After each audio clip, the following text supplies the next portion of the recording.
एकतर्फी प्रेम भाग 6. अभिजित बाहेर आला तोच तडक घरी जाण्यासाठी निघाला. शिल्पा आणि इतर सर्वजण बागेत फेरफटका मारत होते. अभिला बघून शिल्पा धावतच त्याच्याजवळ आली. अरे अभिजित, कुठे चाललास? अजून काही खाल्लं पण नाहीस तू? चल ना, काहीतरी घे. शिल्पाने त्याला आग्रह केला, पण अभिजित काहीही ऐकण्याच्या मनस्थितीत नव्हता. शिल्पा, आज नको, नंतर केव्हा तरी. मला एक काम आहे, जावं लागेल. अरे पण थोडा वेळ तरी थांब ना. शिल्पाने पुन्हा त्याला थांबवण्याचा प्रयत्न केला. शिल्पा, एकदा नको बोललो ना मी, प्लीज. अभिजित चिडला. तशी शिल्पा एकदम गप्प झाली. अभिजित पटकन तिथून निघून गेला. रेवा बराच वेळ एकच जागी उभी होती. भविष्यात असंही कधीतरी होईल असं तिला वाटलं नव्हतं. ज्या अभिजितची एक झलक पाहण्यासाठी कधी काडी ती आतुर होती, ज्याच्या प्रेमात कधीतरी तिने स्वतःला पूर्ण वाहून घेतलं होतं, आज तिला स्वीकारणं जड जात होतं. अभिजित घरी आला तरी त्याचा राग काही कमी व्हायचं नाव घेत नव्हता. रागाच्या भारात त्याने पूर्ण रूम अस्ताव्यस्त करून टाकली होती. त्याला कळत नव्हतं की रेवा अशी का वागते ते. 100 वेळा त्याने रेवाची माफी मागितली होती, तरीही ती त्याला माफ करायला तयार नव्हती. त्याची चूक अजाणतेपणातून झाली होती. जाणून बुजून त्याने काहीही केलेलं नव्हतं आणि आता रेवालाही हे सगळं माहिती होतं. तरीही का ती अशी वागत होती? अभिची अतिशय वाईट अवस्था झाली होती. तिच्याशिवाय एक एक श्वास घेणंही त्याला कठीण होऊन बसलं होतं. ती जितकी त्याच्यापासून लांब जात होती, अभिजितचं मन तितकं जास्त तिच्याकडे ओढ घेत होतं. का असं होत होतं? का जी गोष्ट आपल्याला मिळणार नाही, माणसाला तीच गोष्ट का हवी असते? का त्याचं गोष्टी मागे मन व्याकुळ होतं? अभिजित राहून राहून त्या स्वतःलाच प्रश्न विचारत होता. विशालला सगळं कळत होतं, पण काय करावं हे त्यालाही समजत नव्हतं. दुसरा दिवस उजाडला. अभिजितचा राग अजूनही मावळला नव्हताच. रेवा येईल काय कॉलेजमध्ये? राहून राहून त्याला हाच प्रश्न पडला होता. जड मनाने तो कॉलेजमध्ये गेला आणि त्याला आश्चर्याचा धक्काच बसला. रेवा आपल्या बेंचवर खाली मान घालून पुस्तक वाचत बसलेली त्याला दिसली. झटक्यात अभिजितचा राग छूमंतर झाला. त्याने घड्याळावर नजर टाकली. 9:50 झाले होते. त्याच्या ओठांवर आपोआप हसू पसरलं. अभिजितने आजचे सगळे लेक्चर रेवाला निहाळण्यात घालवले होते. कॉलेज संपल्यावर रेवा लगबगीने जायला निघाली. आज संजू घरी परत येणार होता. त्याला आणायला ती स्टेशनवर जाणार होती. अचानक आपल्या ताईला स्टेशनवर बघून तो खुश झाला असता, म्हणून रेवाला त्याला सरप्राईज द्यायचं होतं. घरी येऊन पटापट सगळी कामं आटपून रेवा स्टेशनला जायला निघाली. वेळेच्या आधीच ती येऊन पोहोचली होती. गाडी यायला अजून 15 मिनिट होती. वेळ घालवण्यासाठी ती चिप्सचा पॅकेट आणि चहा घेऊन बाकावर येऊन बसली. चहाचा एक एक घोट घेत ती निवांतपणे स्टेशनवर चाललेल्या गमती जमती बघत होती. तेवढ्यात गर्दीचा एक घोडका जोराने रेवाच्या दिशेने आला. कुणा एकाचा धक्का तिला लागला आणि पीत असलेला चहा एकदम बाजूला बसलेल्या माणसाच्या हातावर उडाला. सॉरी. रेवा पटकन बोलली. पेपर वाचत बसलेल्या त्या व्यक्तीने पेपरातून तोंड बाहेर काढून रेवाकडे पाहिलं. त्याला बघताच रेवाच्या हातातलं चिप्सचा पॅकेट आपोआप खाली पडलं. तो दुसरा तिसरा कोणी नसून अभिजित होता. तू इथे? रेवा रागाने त्याच्याकडे बघत म्हणाली. का? मला इथे येण्यास मनाई आहे असं लिहिलंय का तू कुठे? त्याने तिच्याकडे बघत विचारलं. बाय द वे, मी चहा पितो. चहाने आंघोळ नाही करत. त्याने आपल्या शर्टवर पडलेल्या चहाच्या डागांकडे पाहत म्हटले. सॉरी, असं म्हणत रेवा तिथून जायला वळली. हॅलो, सॉरी म्हणून काम संपत नाही. हे माझ्या शर्टवर डाग पडलेत त्याचं काय? हे घालून द्यायचे आणि मग कुठे जायचं तर जायचं. काय? रेवा किंचाळली. मग इथे आणि दुसरं कुणी आहे का? अभिजित तिला चिडवत म्हणाला. स्टेशनवर त्याच्याशी जास्त भांडण म्हणजे आपल्या पायावर दगड मारून घेण्यासारखं आहे, हे तिला समजलं. मुकाट्याने ती जाऊन पाण्याची बॉटल घेऊन आली. अभिजितला चांगलाच चान्स मिळाला होता. तिने बाटली त्याच्या समोर धरली. प्रसाद दिल्यासारखी, हातात काय देतेस? मला मदत कर. मनात नसताना रेवाला त्याचं सगळं ऐकून घ्यावं लागलं. तिची ही परिस्थिती बघून अभिजित चांगलीच तिची मजा घेत होता. तेवढ्यात ट्रेन आली. संजू, नीतू काका आणि काकी सगळे ट्रेनमधून उतरले. संजूला बघून रेवा धावत त्याच्याकडे गेली. कितीतरी दिवसांनी ती त्याला मिठीत घेत होती. संजू ही आपल्या ताईला भेटून जाम खुश झाला. ही तर नीतू काका काकी सगळे रेवाला भेटले. सर्वांच्या गप्पा स्टेशनवरच चालू झाल्या. अभिजित हे लांबून बघत होता. इतक्यात संजूने अभिजितला पाहिलं.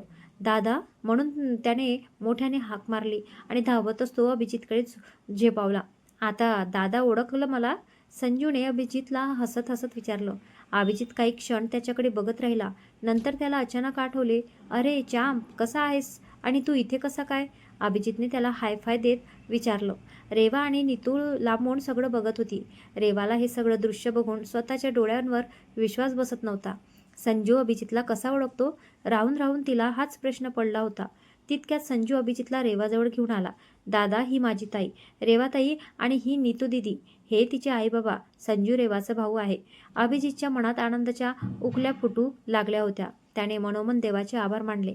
साले साहब, अब आप ही हमारी मदद करेंगे. अपनी खडूस बहन को मनाने में. मनातच तो हसू लागला. ताई, तुला सांगितलं होतं ना मी त्या दिवशी, ह्याच दादाने मला रोडवर ॲक्सिडेंट होताना वाचवलं होतं. रेवाला फक्त आता भोवळ यायची बाकी होती. तिला नक्की काय घडत चाललंय हे समजत नव्हतं. अभिजित कोणत्या ना कोणत्या मार्गाने तिच्या आयुष्यात त्याचं अस्तित्व निर्माण करत होता. अभिजित सगळ्यांशी आपलेपणाने बोलत होता. नीतूलाही कुठेतरी सगळं ठीक होते असं वाटू लागलं. उघडं नाही, पण अडून अडून ती अभिजितला साथ देत होती. अरे अभि, तू इथे काय करतोयस? नीतूने त्याला विचारलं. काही नाही, माझा एक मित्राला सोडायला आलो होतो. तो बँगलोरला चालला होता ना. चला एक कप कॉफी घेऊया असं म्हणत जबरदस्तीने तो सगळ्यांना घेऊन रेस्टॉरंटमध्ये गेला.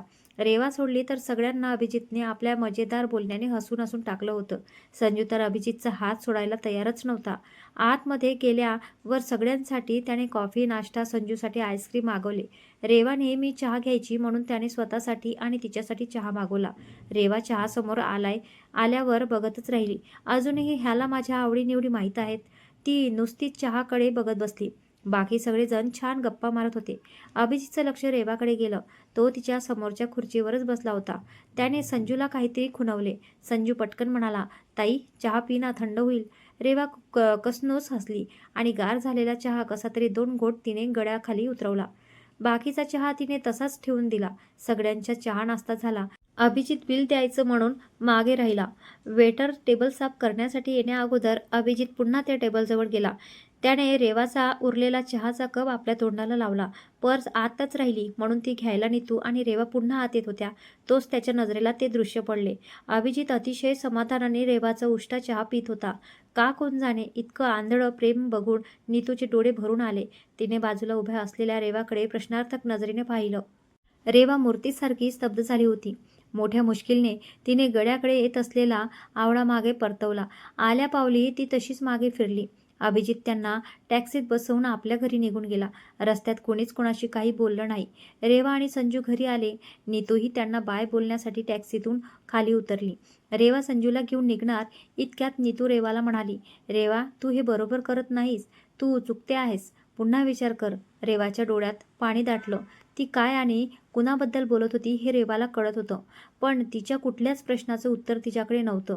दिवस असेच चालले होते. अभिजितच्या मनातील रेवाविषयीचं प्रेम दिवसागणिक वाढत चाललं होतं, पण रेवा मात्र आहे त्या जागीच उभी होती.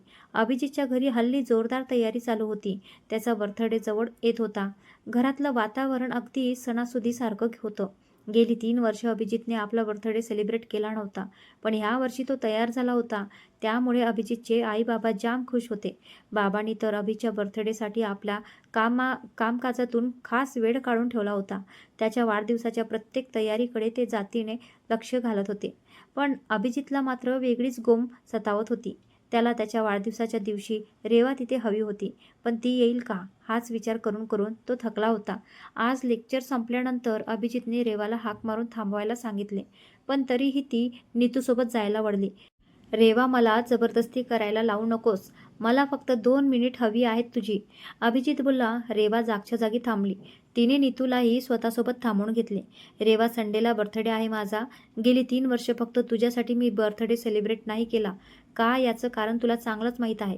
तू माझ्यासाठी काय आहेस हे मी पुन्हा नव्याने तुला सांगायला नको. मला फक्त माझ्या बर्थडेच्या दिवशी तू माझ्यासमोर हवी आहेस. It's request. रेवा, मी पुन्हा सांगतोय, तू मला त्या दिवशी तिथे हवी आहेस. तुझ्याशिवाय बर्थडे साजरा नाही होणार रेवा. तू येईपर्यंत मी वाट बघत राहीन. It's my promise. इतकं कोणाच्यात गुंतणं चांगलं नाही. उगाच त्रास होतो नंतर. रेवा कुठेतरी शून्य नजर लावून बोलली. अभिजित तिचे शब्द ऐकून मागे वळला. जिथं जीव ओवाळून टाकला तिथे त्रासाचं काय घेऊन बसलीयस? बाय द वे, थँक्स माझा एवढा विचार केल्याबद्दल. वाट बघतोय तुझी. हा का असा वागतोय? रेवा न राहून बोलली. कारण तो तुझ्यावर वेड्यासारखं प्रेम करतोय. नीतू म्हणाली. पण तुला ते दिसत नाही. घरी आल्यावर रेवाला कळलं की संजूलाही त्याने बोलावलं होतं. शिल्पाही जाणार होती. पूर्ण कॉलेजला इन्व्हिटेशन होतं. काय करावं तिला कळत नव्हतं. संजू तर तयारीलाही लागला होता. कमी वेळात तो आणि अभिजित खूप चांगले मित्र झाले होते. रेवा जितकी अभिजितपासून लांब जाण्याचा प्रयत्न करत होती, नशीब तितकंच जास्त तिला त्याच्या जवळ घेऊन जात होतं. बघता बघता संडे आला. शिल्पा सकाळपासून पार्लरमध्ये जाऊन बसली होती. काही केल्या तिला आज अभिजितवर स्वतःचं इम्प्रेशन जमवायचं होतं. इकडे रेवाच्या मनाची घालमेल चालू होती. संजूला न जाण्याचं काय काय कारण सांगणार याचाच विचार ती करत होती. तितक्यात नीतू आली. मग काय ठरलं? पार्टीला जाणार की नाही? हो हो, मी जाणार. अभि दादाने मला खास बोलावलंय, असं म्हणत संजू उड्या मारत बाहेर निघून गेला. मी प्रश्न तुला केला होता रेवा, हे तर तुला कळालंच असणार ना. नीतू, तुला सगळं माहीत आहे तरीही तू का अशी विचारतेस? कारण तो खरा आहे रेवा, त्याचं प्रेम खरं आहे. त्याच्या डोळ्यात दिसतं ते स्पष्ट, पण तू ते जाणू देत नाही आहेस. अगं वेडा आहे तो तुझ्यासाठी. का तू त्याच्याशी असं वागतेस? कारण नको आहे मला त्याचं प्रेम. रेवा चिडून म्हणाली. प्लीज नीतू, तू संजूला घेऊन जाशील का? मला नाही जायचं आहे त्याच्यासमोर. प्लीज, माझ्यासाठी, आपल्या मैत्रीसाठी. तुला समजणं खूप कठीण आहे रेवा, खूप कठीण. ठीक आहे, मी जाते संजूला घेऊन. पण तू त्याला दिसली नाहीस तर तो काय करेल हे तुलाही चांगलंच माहिती आहे. तो तुझ्याशिवाय पार्टी सुरू करणार नाही रेवा, बघ तू. संध्याकाळचे 7 वाजले. पाहुण्यांची ये-जा सुरू झाली. अभिजित मात्र तिच्या येण्याकडे डोळे लावून बसला होता. बघता बघता पार्टी सुरू झाली.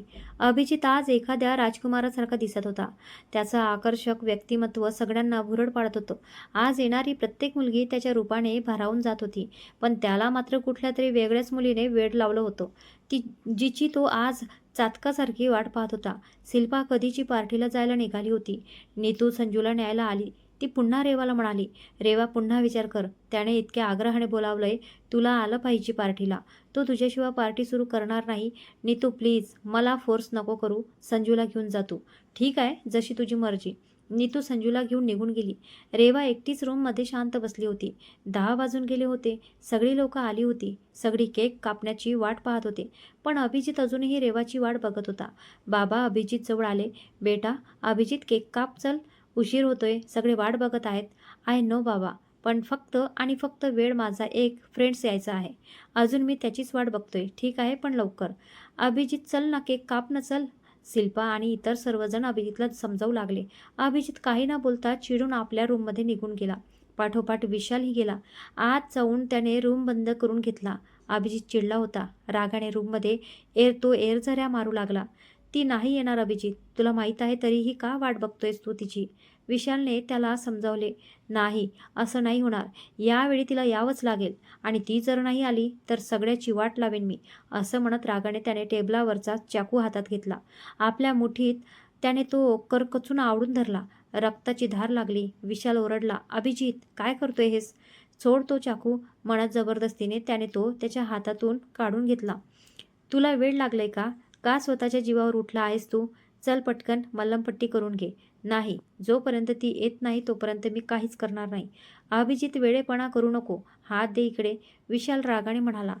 विशाल, अभिजितने आपला हात त्याच्या हातातून हिसकावून घेतला. तुला सांगितलेलं कळतं ना, मला नाही करायचं ड्रेसिंग. जा तू इथून. रक्ताची धार लागली होती आणि अभिजित ऐकायला तयार नव्हता. हे सगळं त्या रेवामुळे झालंय. मला तिला जाब विचारावंच लागेल, असं म्हणून तो तडकाफडकीने तिथून निघाला. पार्टीमध्ये नीतूला भेटून सगळी हकीकत सांगितली आणि तिला घेऊन तो तडक रेवाच्या घरी आला. रेवा आपल्या खोलीत होती. अचानक समोर नीतूला आणि एका अनोळखी मुलाला बघून ती चकित झाली. काय झालं नीतू, तू इथे कशी? आणि हे कोण आहेत? माझी ओळख मी करून देतो, मिस रेवा. नीतू काही बोलायच्या आत विशाल रागाने बोलला. कोण समजतेस ग तू स्वतःला? एखाद्या माणसाला इतकं छळण्याचा अधिकार कोणी दिला तुला? माझा मित्र जीव ओवाळून टाकतो तुझ्यावर आणि तू काय करतेस? तर प्रत्येक वेळी त्याला एक नवीन दुःख देतेस. त्याच्या एका चुकीची आणि किती मोठी शिक्षा देणार आहेस तू त्याला? आज फक्त तू त्याच्या वाढदिवसाच्या वेळी हजर राहावं इतकीच इच्छा होती ना त्याची, पण तुला तेही करायचं नव्हतं. शेकडो मुली पाठीमागे फिरतात त्याच्या, पण तो तुझ्याशिवाय कुणाचा विचार करत नाही, कारण त्याचं प्रेम आहे तुझ्यावर. रेवा, इतकीही खालच्या पातळीवर जाऊ नकोस की माणूस म्हणून घेण्याची ही नंतर लाज वाटेल तुझी तुलाच. आणखीन एक, आज जर माझ्या मित्राला काही झालं ना तर मी तुला सोडणार नाही, एवढं मात्र लक्षात ठेव. रागाने विशाल तिथून निघून गेला. नीतूने अभिजितने काय करून घेतलंय हे तिला सांगितलं. रेवा पटकन खाली बसली. रेवा प्लीज चल. अभिजित तुझ्याशिवाय कुणाचंच नाही ऐकणार. इकडे अभिजित रूमचा दार बंद करून बसला होता. हातातून रक्त अजूनही वाहत होतं, पण त्याला त्याची जराही फिकर नव्हती. त्याचं मन रेवाला पाहण्यासाठी तळमळत होतं. इतक्यात दार वाजलं. अभिजित दार उघड. विशालचा आवाज होता.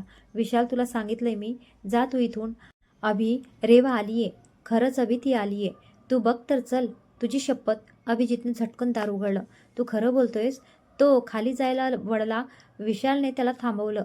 अभि, आधी हाताला पट्टी करून घे प्लीज. आई बाबा आणि सगळी विचारात राहतील नाहीतर. घाईघाईने अभिने हाताला पट्टी करून घेतली आणि तो धावत जिन्यावरून पायऱ्या उतरून लागला. खाली हॉलमध्ये येताच त्याची नजर तिला शोधू लागली. रेवा एका कोपऱ्यात खाली मान घालून उभी होती. तिला बघताच त्याच्या चेहऱ्यावर आपोआप हसू आलं. आपल्या मित्राला असताना बघून विशालनेही समाधानाचा निश्वास टाकला. पिवळ्या रंगाच्या सलवार सूटमध्ये पिवळ्या चाफ्यासारखं तिचं रूप खुलून आलं होतं. वाऱ्यावर उडत असलेल्या तिच्या लांब सडक केसांना सावरताना तिची सुरू असलेली तारांबळ. अभि लांबूनच पाहत होता.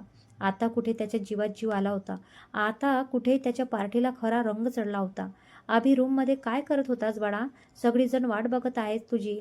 कोण मित्र यायचा आहे तुझा? कोणाची वाट बघत होतास? आणि हे हाताला काय लागलं तुझ्या? आई प्रश्नावर प्रश्न विचारत होती. आई, काही नाही झालंय, जरासं लागलं बस. चल केक कापूया. सगळी अभिजितच्या भोवती जमा झाली. पूर्ण घर राजमहालसारखं सजवलेलं होतं. अभिच्या वडिलांनी कशाचीही कमी ठेवली नव्हती. अभिने आवर्जून संजूला पुढे बोलावून घेतलं. सर्वांनी हॅपी बर्थडे म्हणत टाळ्या वाजवायला सुरुवात केली.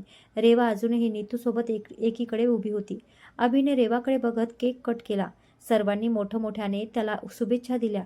अभिने आईबाबांना, विशालला, संजू सर्वांना केक स्वतःच्या हाताने भरवला. बाकीच्यांना केक वाटण्यात आला. सगळी एक एक करून अभिला शुभेच्छा देत होती. पार्टी रंगात आली होती. प्रत्येकजण एन्जॉय करत होता. रेवा, चल अभिला विश केलं पाहिजे. नीतू, तूच जाऊन ये ना, मला कसं तरी वाटते. रेवा मुकाट्यानंच चल आता. नीतू ओढत रेवाला घेऊन अभिकडे आली. हॅपी बर्थडे अभि. थँक्स नीता. अभिजित आता रेवाकडे बघू लागला. Happy birthday. रेवा हळू आवाजात बोलली. अभिजितने तिच्यासमोर हात पुढे केला. रेवालाही आता हातात हात मिळवणं भाग होतं. तिने त्याच्या हातात हात मिळवला. त्याच्या हाताला पट्टी होती. रेवा निस्तेज डोळ्यांनी फक्त बघत राहिली. नीतू प्लीज काहीतरी घे ना खाण्यासाठी, आणि संजूलाही दे. रेवाचा हात तसाच हातात धरून ठेवत अभिजित नीतूला म्हणाला. नीतू समजली होती की अभिजितला रेवाशी बोलायचं आहे. ती संजूला घेऊन फूड काउंटरवर गेली.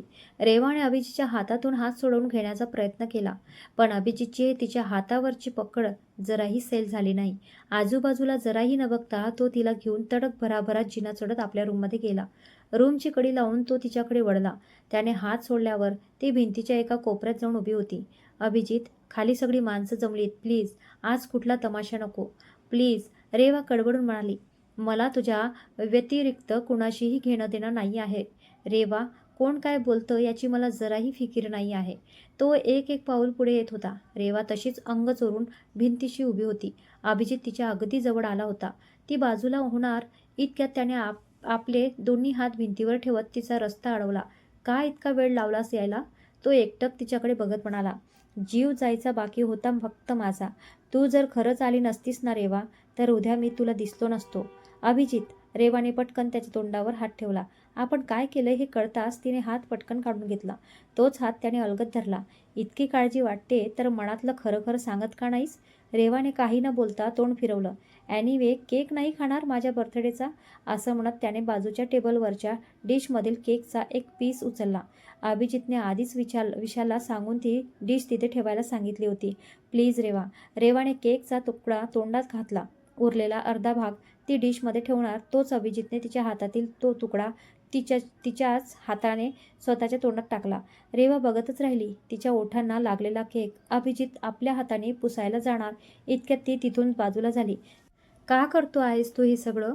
का माझ्यासाठी स्वतःला इजा करून घेतोस? तुला मुलीची कमी नाही, मग माझ्यासाठी तुझा वेळ वाया घालवतो आहेस? हे सगळं करून जर तुला असं वाटत असेल की मी माझा राग विसरून जाईन, तर तसं नाही होणार अभिजित.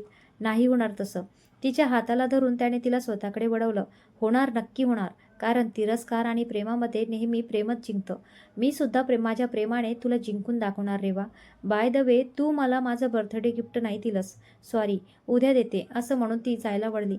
त्याने तिचा हात धरून तिला पुन्हा मागे ओढलं. उद्या नाही, आज, आता, इथे. अभिजित रेवाला काही बोलणार इतक्यात त्याने तिच्या ओठांवर आपलं बोट ठेवलं. चूप, आज काही बोलू नकोस, तुला माझी शपथ आहे. रेवा, तो तिच्या कानाशी कुजबुजला. थरथरत्या अंकाने ती तशीच भिंतीला टेकून उभी राहिली. बाजूच्या खिडकीतून मंद मंद वारा वाहत होता. बागेतील मोगऱ्याच्या फुलांचा सुवास वेळ लावत होता. वाऱ्याच्या लईवर उडणारे तिचे केस पुन्हा पुन्हा चेहऱ्यावर येत होते. अभिजितने हलकेच तिच्या चेहऱ्यावरचे केस आपल्या हाताने मागे केले. त्याच्या हाताचा स्पर्श चेहऱ्याला होताच तिचं अंग अंग मोहरून गेलं. हलकेच त्याने तिचे डोळे बंद केले. तिचा चेहरा ओंजळीत घेऊन मन भरून तो तिच्याकडे बघू लागला. त्याची बोट तिच्या चेहऱ्यावरून मोरपिसा सागत फिरू लागली. मिटलेल्या तिच्या पापण्यावर त्याने अलगद आपले ओठ टेकवले. ती आतून शारली. थरथरणाऱ्या तिच्या ओठांवर आज त्याला आपल्या प्रेमाची मोहर उमटवायची होती. त्याला स्वतःला थांबवणं आता कठीण झालं होतं. तिच्या नाजूक ओठांच्या पाकळ्यांकडे तो आपोआप ओढला गेला. हळूहळू तिच्या ओठांची गोडी त्याच्या ओठांमध्ये समावू लागली होती. आज कितीतरी वर्षानंतर प्रेमाला बहर आला होता. आत्तासा कुठे प्रेमाचा वसंत सुरू झाला होता. नितळ आकाशातील टिपूर चांदणं दोघांच्या या प्रेमळ क्षणाला आसुसून बघत होतं. खूप प्रतीक्षा केल्यानंतर तिने आज एक पाऊल पुढे टाकलं होतं. इतक्यात कुणीतरी दारावर टकाटक केली. अभि, अरे अभि! क्षणात रेवा जागी झाली. विजेचा झटका बसावा तशी ती जोराने मागे फिरली. अभिजितही भानावर आला. तशी तो अजूनही रेवाकडे एकटक पाहतच होता. रेवाला मात्र मेल्याहून मेल्यासारखं झालं होतं. वर मान करून त्याच्याकडे बघण्याची हिंमतही तिला होत नव्हती. त्यातच दारावर कुणीतरी अचानक थाप मारली होती. भीतीने ती थरथर कापत होती. अभिजितने डोळ्यानेच तिला धीर दिला. कोण आहे? अभिजितने मोठ्याने विचारले. अभि, मी विशाल. साहेब विचारता आहे तुला खाली. सगळी तुझी चौकशी करता आहे. तू प्लीज येतोयस का खाली? येतो 5 मिनिटात. तू हो पुढे, प्लीज लवकर ये. विशाल गेला तसा रेवा भरकन पुढे झाली आणि तिने पटकन दाराची कळी उघडली.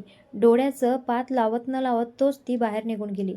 अभिजित तसाच तिच्या मागे धावत सुटला. हॉलमध्ये येताच सगळ्या मित्रांनी त्याच्या भोवती गराडा घातला. त्याची नजर रेवाला शोधू लागली, पण ती कुठेच दिसत नव्हती. बाबा आई सगळी त्यांच्या भोवती जमली. अभि, कुठे होतास तू? तुझी पार्टी आणि तूच बेपत्ता आहेस. सगळी विचारता आहेस तुला. बाबा अभिजितशी बोलत होते, पण त्याचं त्याच्याकडे अजिबात लक्ष नव्हतं. सध्या रेवाशी बोलणं गरजेचं होतं. भावनेच्या भारात आज त्याला मोह आवरता आला नव्हता. रेवा काय विचार करत असेल याचीच त्याला हुरहुर लागून राहिली होती. अभि, बाबा काय म्हणता आहे बाळा? कुठे होतास तू? आई त्याच्या चेहऱ्यावरून हात फिरत बोलली. इथेच होतं आई, रूममध्ये. जरा काम होतं. अच्छा ठीक आहे. चल सगळ्यांना भेटून घे. सगळ्यांना तुझ्याशी बोलायचं आहे. अरे चल माझ्याबरोबर. अगं पण आई, आता पण नाही. आणि बिन नाही, चल तू माझ्याबरोबर. आई ओढत त्याला घेऊन गेली. रेवा धावत बाहेर आली. तिचं गॅलरीच्या एका कोणात माणसाच्या वर्दळीपासून लांब जाऊन उभी राहिली. अजून तिचा श्वास फुलला होता. डोळे गच्च बंद करून ती तशीच भिंतीला डोकं टेकून उभी राहिली. काही वेळापूर्वी जे घडलं ते जसंच्या तसं तिच्या डोळ्यांसमोर उभं राहिलं. हे काय झालं माझ्या हातून? तिच्या हातांच्या मुठी करकचून आवडल्या गेल्या. डोळ्याचा कळा आपोआप पाणवल्या. मी इतकी कशी बेभान झाले? मी इतकी कशी लाज सोडली? मी कसं काय असं वागू शकेन? ती पुन्हा पुन्हा स्वतःलाच प्रश्न विचारू लागली. काय खरंच मी अजूनही त्याच्यावर प्रेम करते? म्हणून आज त्याच्याजवळ येण्याला मी जराही विरोध केला नाही. काय मलाही तो हवा आहे? तिलाच काही कळत नव्हतं. पण या भावनांच्या लोडात तिच्या चेहऱ्यावर मात्र एक वेगळं समाधान होतं, जे तिलाच अजून पूर्णपणे कळलं नव्हतं. इतक्यात संजू आणि नीतू धावत तिच्याजवळ आले. ताई, संजूने तिला मिठी मारली. कुठे गेली होतीस तू? मी आणि नीतू दिदी तुला किती शोधत होतो. आम्ही खूप काय काय खाल्लं, तू काहीच नाही खाल्लंस. चल तू पण खा. चल, मस्त आहे इथे सगळं. चल ना. नको राजा, मला नको आहे काही. चल आपण घरी जाऊ. पण ताई, अजून पार्टी संपली नाही आहे. असू दे, पण आपण जाऊ आता. उशीर झालाय ना खूप. ठीक आहे, त्याने तिच्याकडे बघत म्हटलं. ए ताई, तुझ्या तोंडाला काय झालं? कुठे काय? रेवा आपला चेहरा चपापत बोलली. अगं तुझ्या ओठाला काहीतरी लागलंय. रेवा घाबरली. नीतूनेही तिच्याकडे निहाळत बघितलं. रेवाच्या ओठांवर खून होती. नीतू काय समजायचं ते समजून गेली. तिच्या चेहऱ्यावर हसू म्हटलं. रेवा घामाघूस झाली. तिला संजूला काय उत्तर द्यावं तेच कळेना. तितक्यात नीतू म्हणाली. अरे संजू, कसला तरी किडा नाहीतर मुंगी चावली असेल. बाकी काही नाही. तू घाबरू नको. काही नाही होणार तुझ्या ताईला. हो ना रेवा? हो, किडाच चावला जरासा. तसा किडा जास्त विषारी नव्हता ना रेवा? तुला जास्त त्रास नाही ना झाला? तोंडातच हसू दाबत नीतूने रेवाची कळ काढली. रेवाने रागाने नीतूकडे पाहिलं. तशी ती जास्तच हसत सुटली. नीतू, मार खाशील हां. बत्तीशी दाखवणं बंद कर नाही तर. ओके ठीक आहे. चिडू नको. चल. ताई, जायच्या आधी अभिदादाला बाय बोलून जाऊया ना. नको संजू, खूप उशीर झालाय. त्याचे दुसरे मित्र पण आहेत. तो त्यांच्यासोबत बिझी असेल. हे ताई चल ना, अशी काय करते? अभिदादाला न सांगता गेलो तर खूप वाईट वाटेल ग त्याला. संजू, तो इतका म्हणतो आहे तर चल ना, बाय बोलून येऊया ना. 2 मिनिट तर लागतील. नीतू मध्येच बोलली. नाईलाजाने रेवाला त्यांच्यासोबत जावं लागलं. अभि अजूनही सगळ्यांच्या गराड्यात फसला होता. संजूने लांबूनच त्याला हाक मारली. अभिदादा. अभिने पटकन मागे वळून पाहिले. अभिदादा, आम्ही जातोय. बाय. संजू, 1 मिनिट. सगळ्यांना बाजूला सारत तो धावत तिथे आला. आल्या आल्या त्याने रेवाच्या चेहऱ्यावर नजर टाकली. ती खाली मान घालून शांत उभं होती.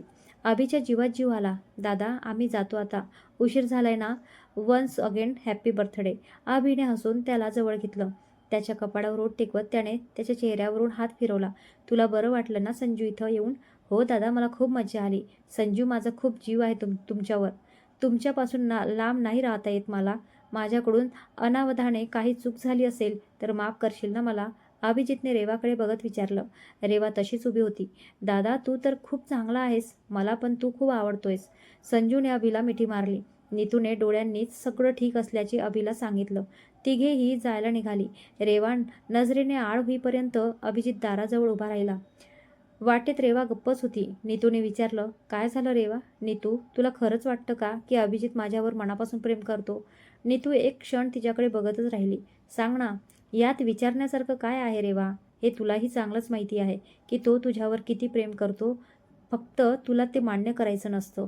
हे बघ रेवा, त्याच्याकडून नकळत भूतकाळात एक चूक घडली आणि त्याची शिक्षा ही त्याने भोगली आहे. तो एक गैरसमज होता रेवा. तू आणि किती त्याला शिक्षा देणार आहेस? तुला सरळ सरळ दिसतंय ना, तो तुझ्याशिवाय किती अस्वस्थ असतो. वेड्यासारखं प्रेम करतोय रेवा तो तुझ्यावर. तू त्याच्यापासून अशीच लांब राहिलीस ना तर स्वतःच्या आयुष्याची वाट लावेल तो.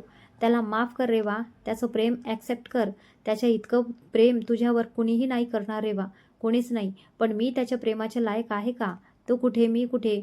अगं वेडे, हा भेद तू करते आहेस. त्याच्यासाठी तर तू त्याचं प्रेम पूर्ण जग आहेस ना. तू त्याला एकदा हो तर म्हण रेवा. बघ ना, तू आनंदाने बेभान होऊन नाचत सुटेल. रेवाच्या चेहऱ्यावर स्मित हास्य आलं. म्हणजे तू माफ केलंस त्याला रेवा? नीतू तिच्याकडे चेहऱ्याकडे पाहत म्हणाली.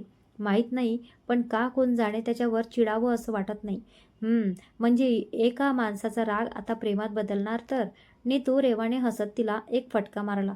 दोघीही हसत सुटल्या. काय झालं दीदी? पुढे चालत असलेल्या संजूने मागे बघत विचारलं. काही नाही चांप, चल तू. नीतू हसत म्हणाली. बाय द वे, रेवा रूममध्ये नक्की काय झालं? एवढ्या मोठ्या बंगल्यामध्ये किडे मधमाशा कशा काय आल्या ग? आणि त्या तुलाच कशा चावल्या? नीतू मिचमिचे डोळे करून तिला विचारू लागली.